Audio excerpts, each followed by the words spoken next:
ফয়সাল, সবশেষ তথ্য অনুযায়ী বার্ন ইনস্টিটিউটে চিকিৎসাধীন আহতদের সম্পর্কে হাসপাতাল কর্তৃপক্ষ কি জানাচ্ছেন?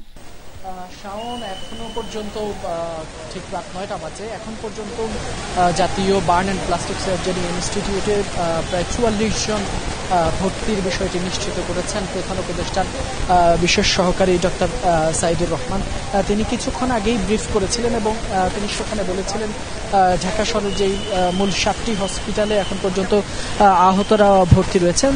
তারা বলছেন যে তাদের কাছে প্রাপ্ত ডাটা অনুযায়ী তারা বলছেন যে ৮৪ জন এখন পর্যন্ত রাজধানীর ৭টি হসপিটালে ভর্তি রয়েছেন। তার মধ্যে তিনি বলছেন যে ২৫ জনের অবস্থা আশঙ্কাজনক। যেহেতু আপনি জানেন যে রাজধানীর যে জাতীয় বার্ন ইনস্টিটিউট রয়েছে সেটি অত্যন্ত আধুনিক চিকিৎসা সংবলিত এই হসপিটাল এবং সেখানে কোথাও দগ্ধ হলে কিংবা আগুনে পুড়ে গেলে সেই সকল রোগীকেই মূলত এই হসপিটালটিতে আনা হয়। সে কারণে বলা যায় আজকের বিমান দুর্ঘটনার পর যারা দগ্ধ হয়েছেন বা ভয়াবহ আগুনে পুড়ে গেছেন তাদের আহত অধিকাংশকেই কিন্তু এই হসপিটালে রেফার করা হয়েছে বা পাঠানো হয়েছে। সেখানেই কিন্তু তারা দুপুরের পর থেকেই কিন্তু একে একে আসতে শুরু করেছেন।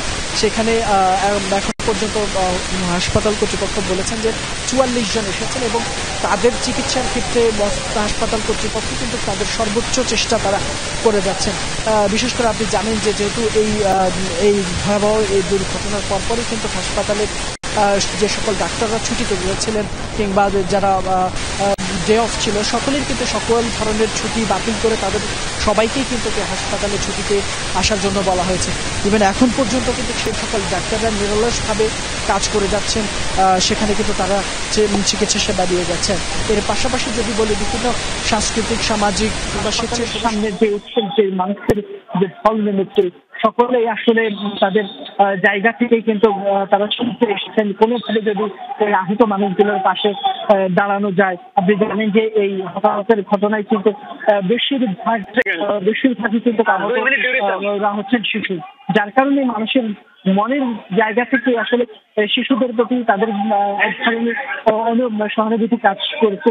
সেজন্য অনেকেই কিন্তু বাসায় থাকতে পারেনি, তারা কিন্তু হস্ত দেওয়ার জন্য কিংবা যে যার জায়গায় অবস্থান থেকে যেভাবে পেরেছেন সহযোগিতার জন্য কিন্তু তারা ছুটে এসেছেন। তো সেই জায়গায় কিন্তু যে সকল স্বেচ্ছাসেবী সংগঠন স্কাউট কিংবা বিএনসিসি অথবা অন্যান্য যে সকল সংস্থাগুলো রয়েছে তারা চেষ্টা করেছে সেই মানুষের ঢলকে সামাল দিতে। হাসপাতালের সামনে যে সড়ক রয়েছে সেই হাসপাতালের সামনে রাস্তাটি যাতে সবসময় ওপেন থাকে, কোনোভাবে যাতে অ্যাম্বুলেন্স বা ডাক্তারদের চিকিৎসকদের গাড়ি যাতে আসতে কোনো রকম সমস্যা না হয়, বাধাগ্রস্ত না হয়, সেই বিষয়টি তারা কিন্তু শুরু থেকে চেষ্টা করেছেন। আইন শৃঙ্খলা রক্ষাকারী বাহিনীর পাশাপাশি থেকে কাজ করছেন। এখনো পর্যন্ত আপনি যদি দেখেন হাসপাতালের সামনে ঠিক হাজার হাজার কিন্তু এখনো তারা অপেক্ষা করছেন। অধিকাংশই এখানে আসলে বিনা প্রয়োজনে এসেছেন, হাসপাতাল কর্তৃপক্ষ অপেক্ষা করছেন। অধিকাংশই এখানে আসলে বিনা প্রয়োজনে এসেছেন। হাসপাতাল কর্তৃপক্ষ থেকে বারবার বলা হয়েছে যাতে যাদের প্রয়োজন নেই, যাদের আসলে কোনো দরকার নেই, তারা যাতে দ্রুত যাতে হাসপাতালের সামনের জায়গাটি যাতে এখানে যাতে ভিড় না করেন কিংবা এখানে যাতে জমায়েত না করেন, জটলা না করেন।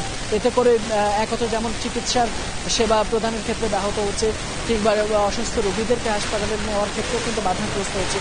এর পাশাপাশি হাসপাতাল কর্তৃপক্ষের পক্ষ থেকে বলা হয়েছে বাহিরে যে সকল রক্তদানের বা রক্ত সংগ্রহের যে সকল স্টল রয়েছে সেখানে যাতে আপাতত রক্ত সংগ্রহ করা না হয় বা কেউ যাতে রক্ত সেখানে না দেওয়ার জন্য তারা নিরুৎসাহিত করেছেন। তাদের প্রয়োজন হলে সেটি তারা বলেছেন এবং সেটি হাসপাতাল কর্তৃপক্ষের পক্ষ থেকে সেটি সংগ্রহ করা হবে। তো আমার কাছে এই ছিল এখানে সর্বশেষ। আচ্ছা ফয়সাল, আপনার কথা মতে চিকিৎসকরা জানিয়েছেন যে ৪৪ জন এসেছেন, তাদের মধ্যে ২৫ জনের অবস্থা আশঙ্কাজনক। ধন্যবাদ এই মুহূর্তের আপডেটটুকু জানাবার জন্য।